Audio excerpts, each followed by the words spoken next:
Roxanne, if you'll take roll, and if we can all please stand for the Pledge of Allegiance.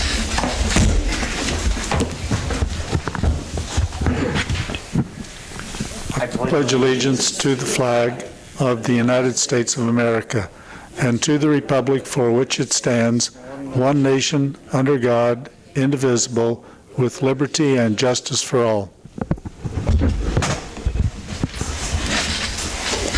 Sure, I got this thing off. Has council had time to review the agenda? I make a motion that we approve the agenda. Second it. Motion's been made and seconded. All those in favor, please show a voting sign. Opposed? Motion passes. Public comments.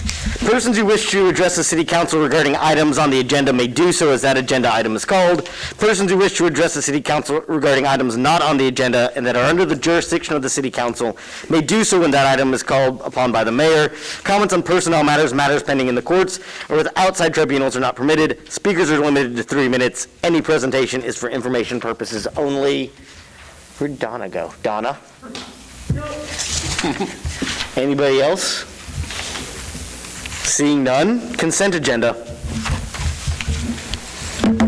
Questions?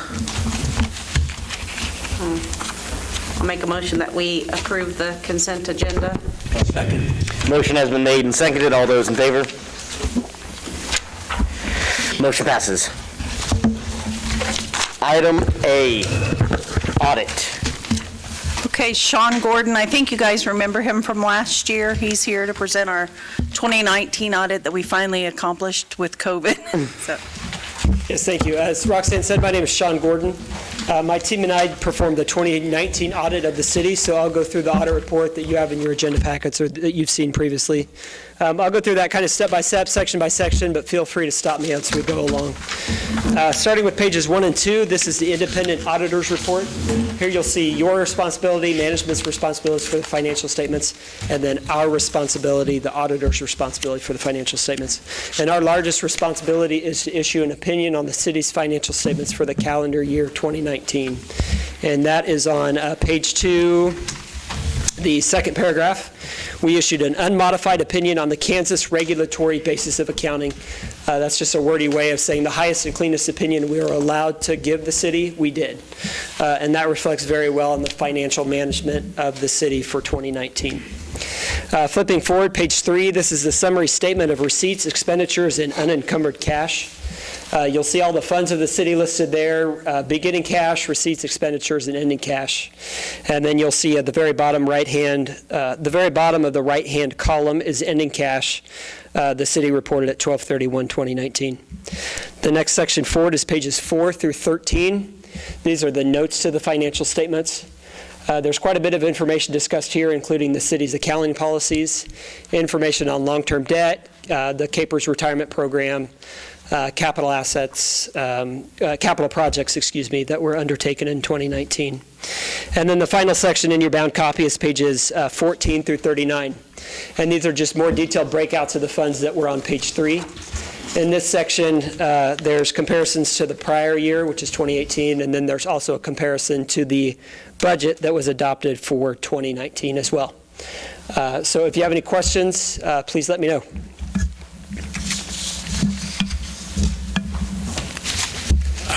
I had a couple questions. Yes, sir.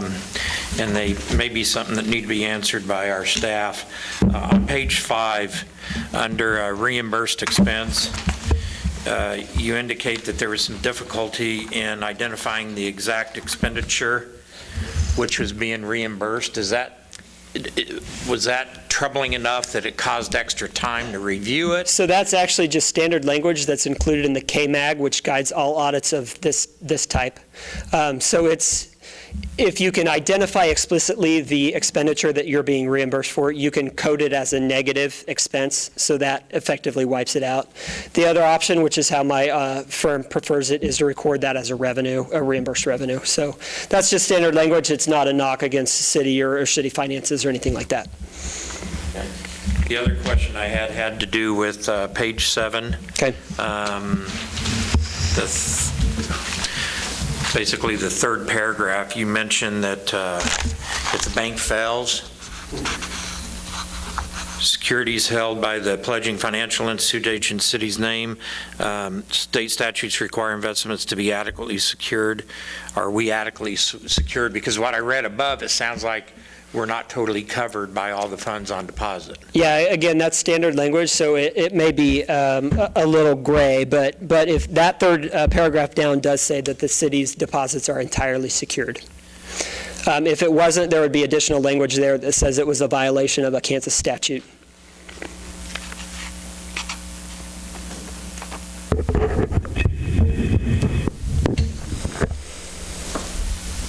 Do you have any idea what percent of Kansas cities utilize the gap waiver? Probably a pretty good portion. Some of the Johnson County cities are gap. Wichita, the cities of that size are gap. I would say probably 75% of Kansas cities are gap waiver.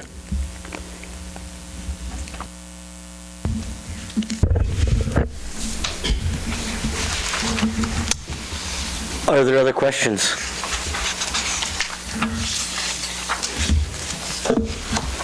Can I get a motion here?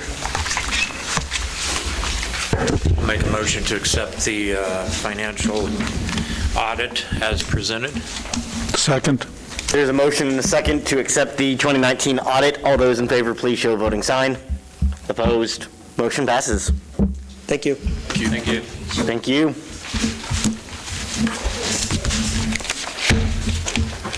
Item B, Jonathan, Corey. This should be pretty quick, guys. Okay. Mayor and council, as part of the CDBG grant for the fire truck, we need to hold a public hearing and set one. This is just a formality for the grant application, and we're asking you guys tonight to set a public hearing for October 13th at your regular council meeting at 6:15 p.m. For this public hearing. First, I thought you'd made a mistake until I noticed that we must have a city holiday on. We will have our meeting on Tuesday night that week. I would make a motion to set the public hearing for October 13th, 2020 at 6:15 p.m. for the purpose of considering an application to be submitted to the Kansas Department of Commerce for the CDBG grant funds under the Community Improvement category. Second. Motion has been made and seconded to set a public hearing for October 13th, 2020 at 6:15. All those in favor? Opposed? Motion passes. C.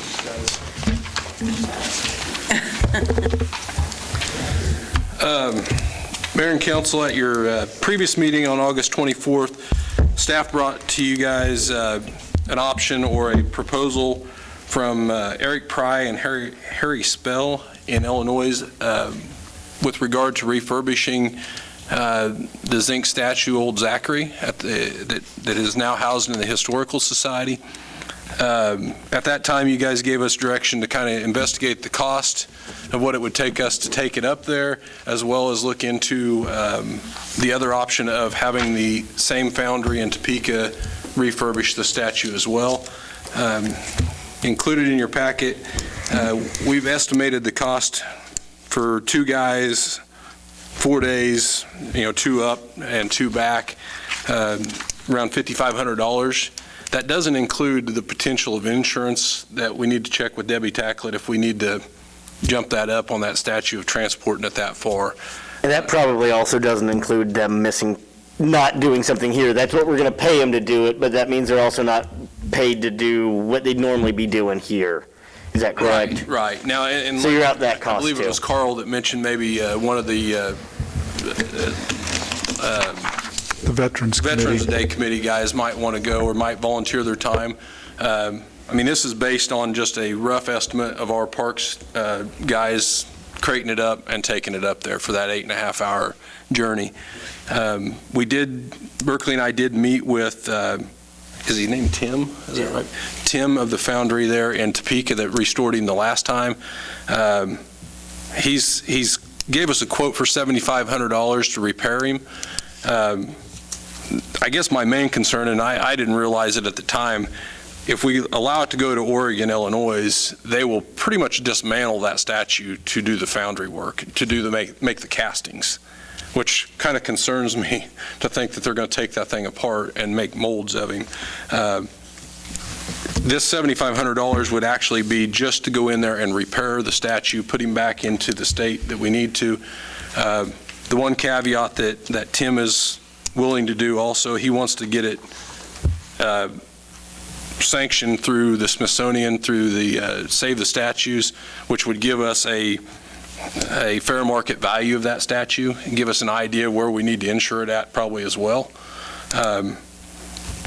I guess staff at this point, it really doesn't matter to us what direction you guys want us to go. I would prefer to take it 2 hours away from home at Topeka and get it redone, then send it all the way to Illinois. But there again, we'll do whatever you guys see as the best interest there.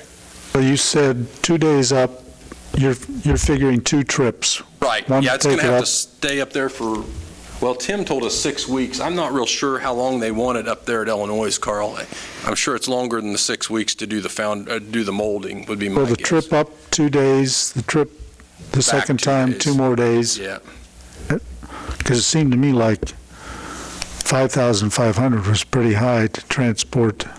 Keep in mind, we're figuring in that based on our policy of the vehicle cost, so the ton truck is it $75 an hour or whatever it is. So we figured all that into that cost.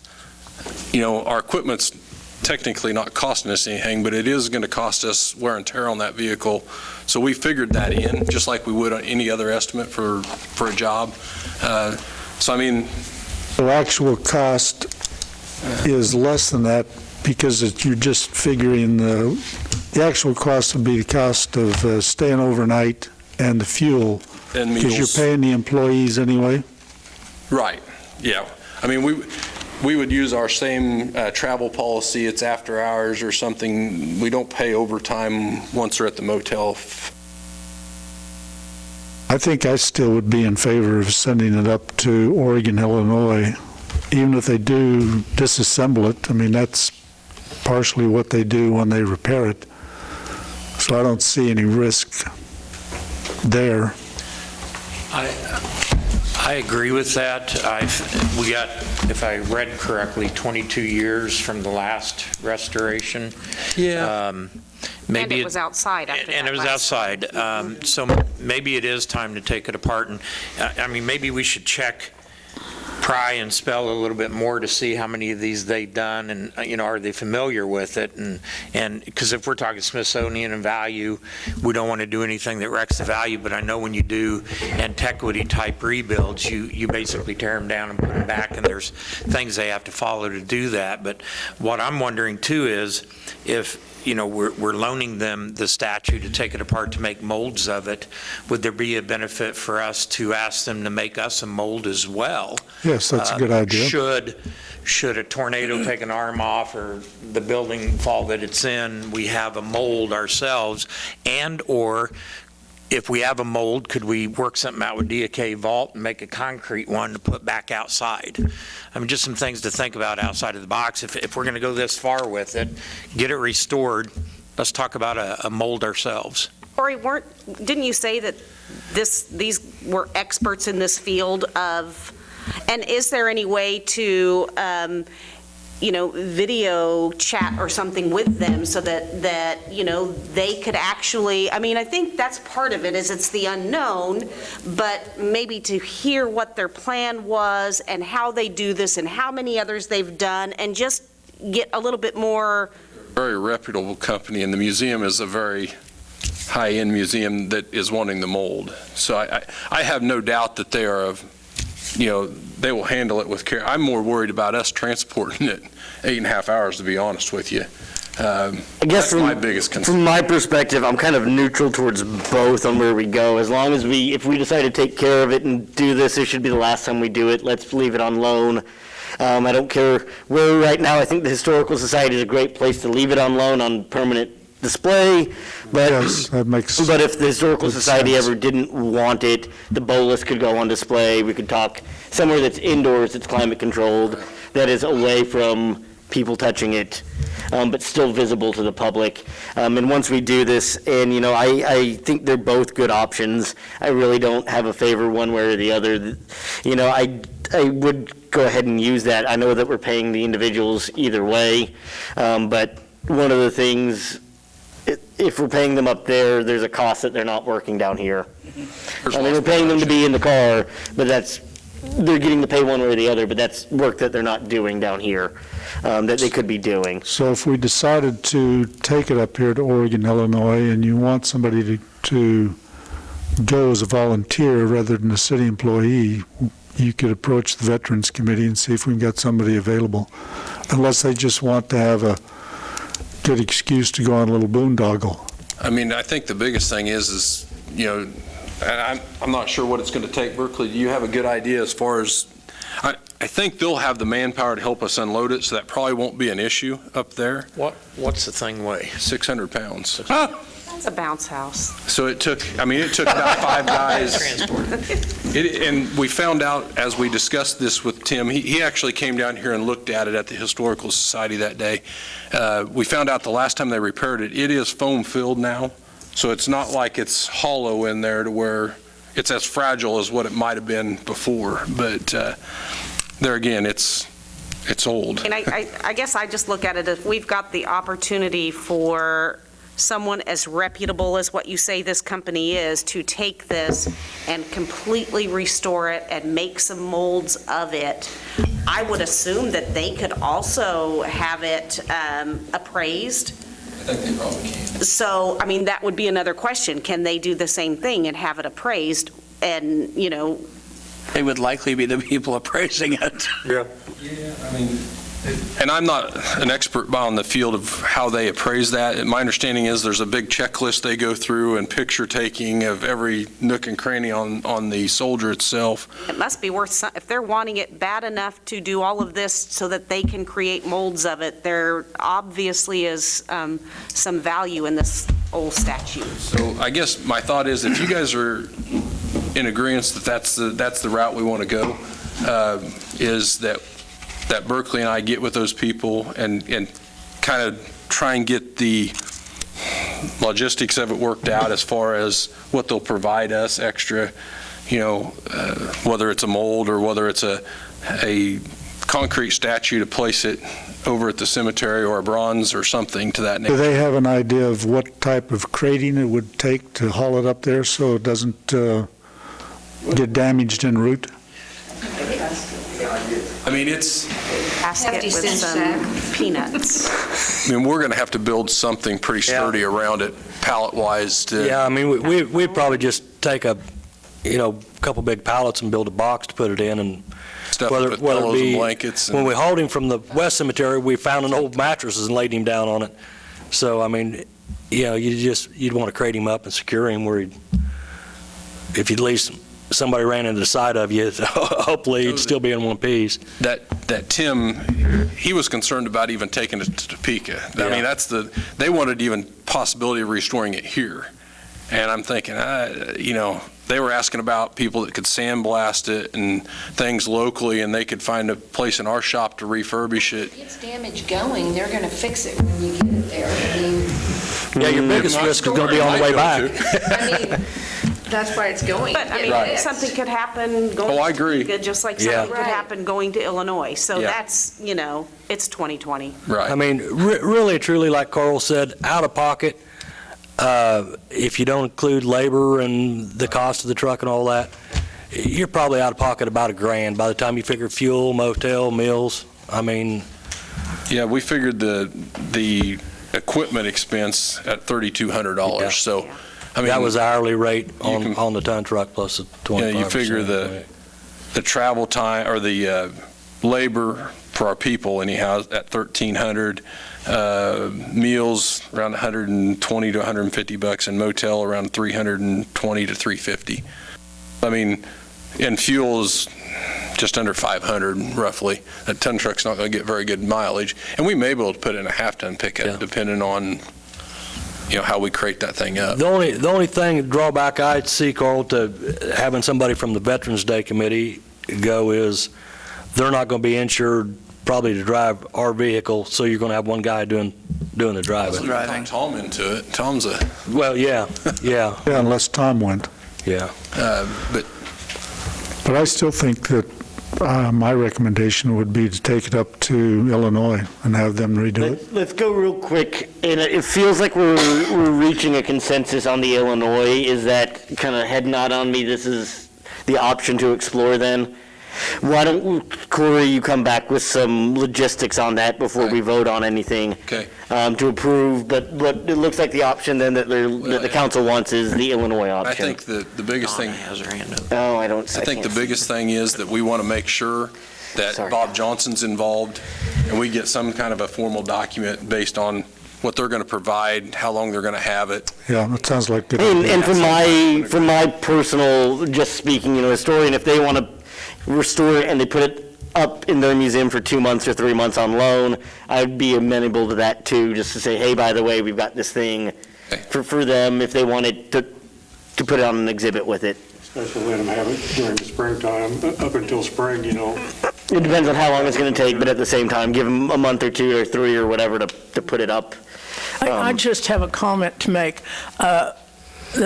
2 books ago, Marcy Penner, who is a historian of herself, she wrote about 4 statues just like ours, including ours, that are in southeast Kansas. So I'm wondering why you can't check with those other 3 and see what the value, if they've had it, or what they've done with theirs and so forth. I'd have to look in the book. My memory does not serve me as to which, but we have the book. I bought a book, so I have one that we could look and see, and you could get a hold of them just as a reassurance that, hey, this is the way to go, this is how much you ought to have insurance on it, and so forth and so on. I saw the man up there with him, and I about had a stroke when he was inside the belt. And I went over to Corey and I said, what's that guy doing inside that belt? Because we don't let anyone touch that. He was hugging the shoulder, and I was about to have a stroke, and he said, You didn't see him picking at him, Donna. I didn't like that, but when Corey said, hey, he's the guy that does it, I thought, okay, so I shut up and walked out. You got marching orders? Yeah, I think so, and we'll kind of, Berkeley and I get with them and set up a meeting via Zoom and try and get kind of what they're going to do, bulleted out, and what kind of like what we might want to see in return. If you have specifics, please send them to Corey if you have a specific question or two. So it looks like from Nancy, maybe, I'd like to at least, like, the website or somewhere where we can read or maybe some like other works that they've done, just so that we can see just some them. information about them and about what they've done, Right. so that, you know that, I can okay, email these that out guys with are- my weekly report, guys, if I can get it corralled by the end of the week. What I'd like to know too, Don, if there's any more information, who commissioned the original Old Zachary, when it was commissioned, why was it commissioned, and how many originally was commissioned, where did they all go? I would just like to know that for the historical value I of it. was just thinking that myself. I think it'd be kind of cool as if we're going to, restore the statue, and whether we send it if we're going to send it up to Illinois. It would be interesting to see the city actually make a deal about the statue. Because I'll be honest, prior to it coming before council, I didn't know it had a significance. In the paper here a while back, they had that big printout of all the Allen County history stuff. Yeah. And I remember reading something in there about that statue. On the day they dedicated it, everybody walked out to the cemetery to dedicate it. Way back when. There's actually some articles up there at the Historical Society that I didn't know it till we went up there and started looking. Got the history up there. Yeah. It's definitely a unique piece. I mean, if you sit there to overwatch It's actually particularly unique because it's out of zinc. Right. You don't find a lot, but then again, that's back when we were Zinc City, Yeah. well, and zinc capital of the nation, they so. don't last very long either. No. I mean, that's the bad thing. It's essentially pot metal, that zinc. So, but yeah, Berkeley and I get something set up with them and get you guys some information out, and potentially at the next meeting I don't know that we'll get Bob to have something in place by that time, but we can certainly have at least an update by then. Thank you. Thank you, Berkeley. Thanks, Berkeley. UPOC. Chief, you want to take that? That's you. Basically, the Uniform Public Offense Code, just approving the ordinance to adopt that.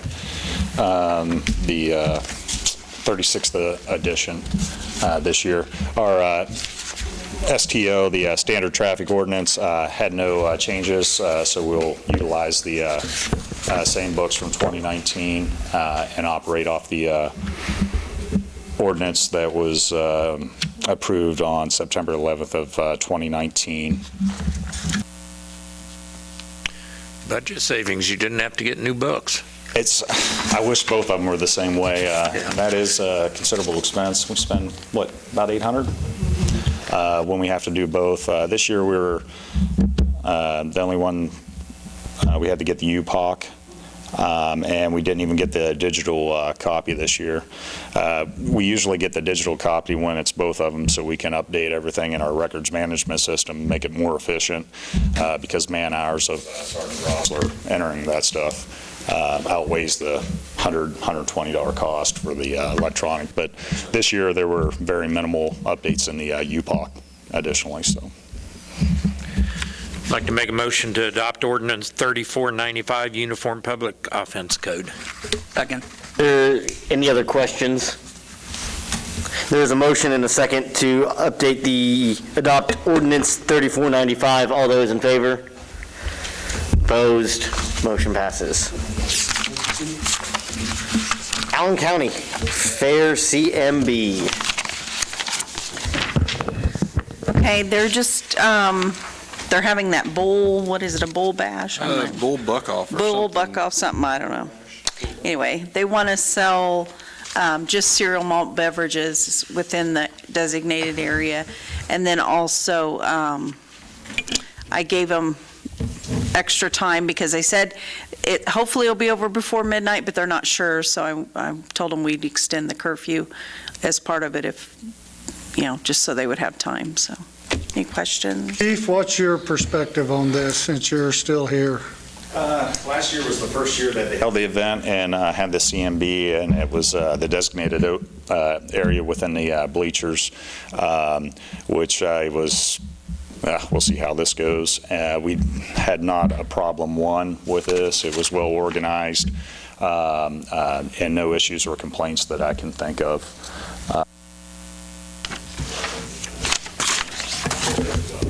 So you're in favor of this resolution for that one night? Oh, certainly. Like I said, I was a little bit skeptical on how it was going to go on the first one, but it was well controlled, and we had no issues. Did we have to have extra police down here to patrol it? We had some extra ones. We just did some additional patrol through the area, made sure we're around, providing calls. We did not have any additional on-site providing. Like the fair? No. Okay. No, nothing of that nature. And you don't plan on doing that this year? That's just routine drive-throughs? No, like I said, we did not have a problem whatsoever with that. It was kept in its designated area, so they did a pretty good job of controlling everything. Okay. And do we need to put anything in here on a cutoff time for the sale of alcohol? It's in the permit application. Is it in the permit? Right. Well, it's also in the resolution from 6 to 12.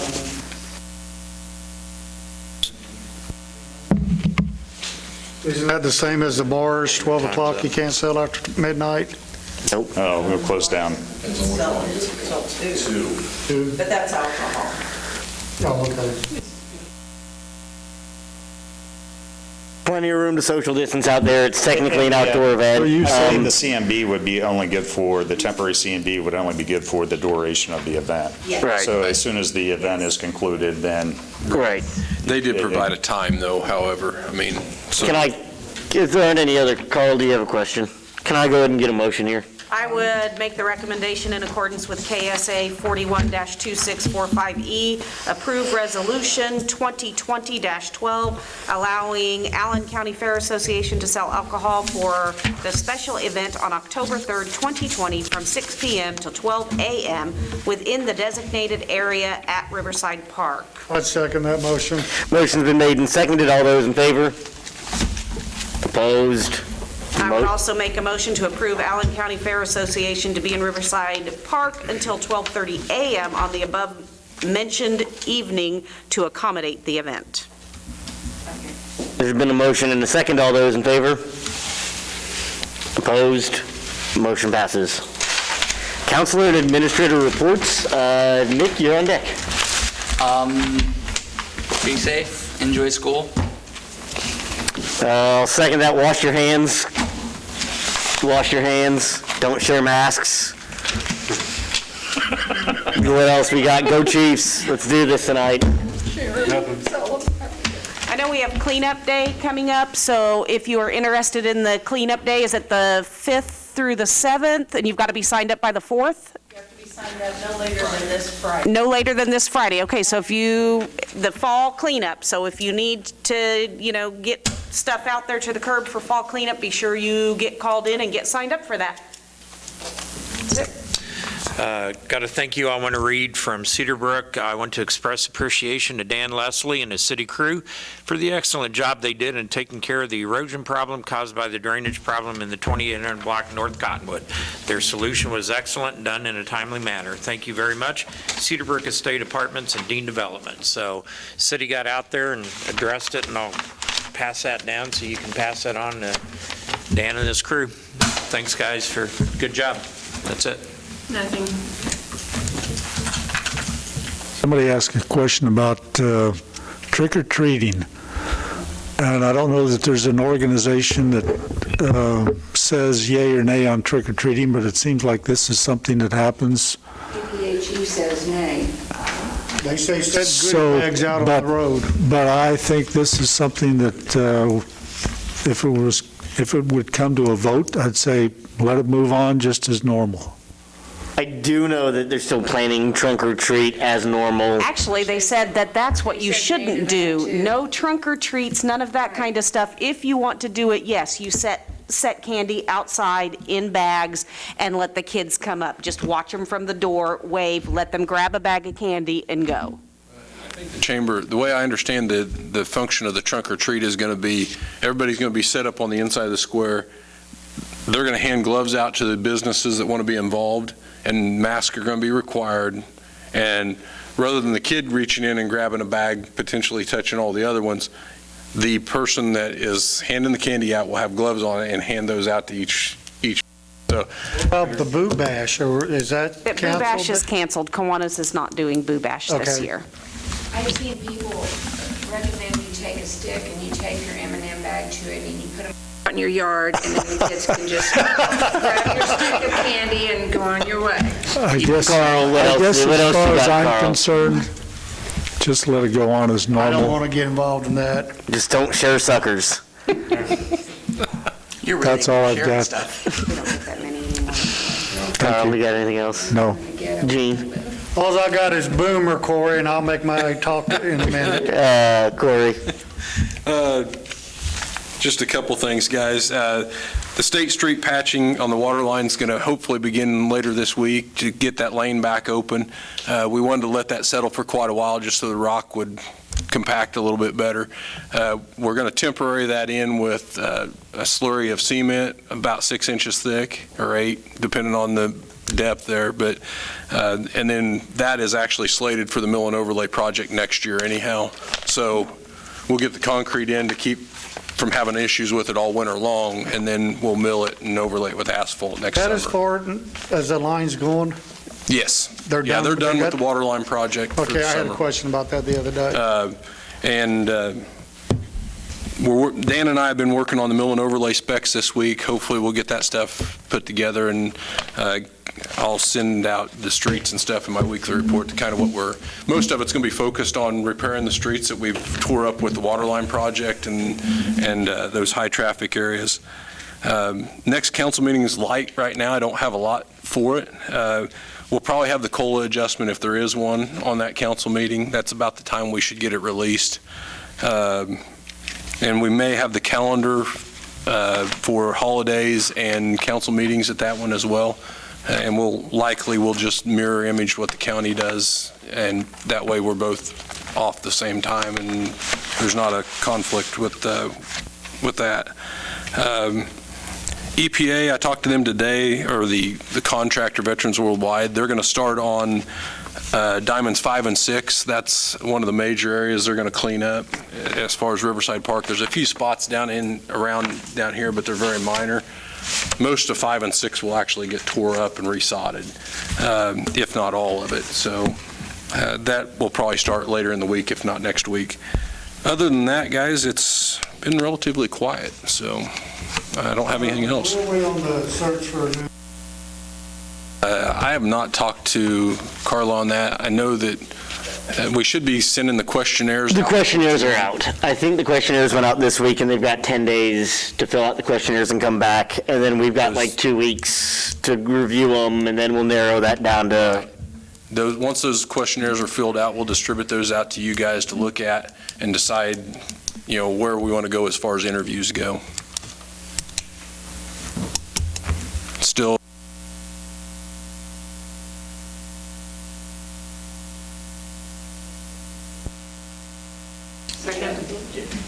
Motion's made and seconded. All those in favor? Go Chiefs. Opposed? Here you go, Nick. Oh, I'm opposed. Yes, I signed all 3 of those, 4 of those.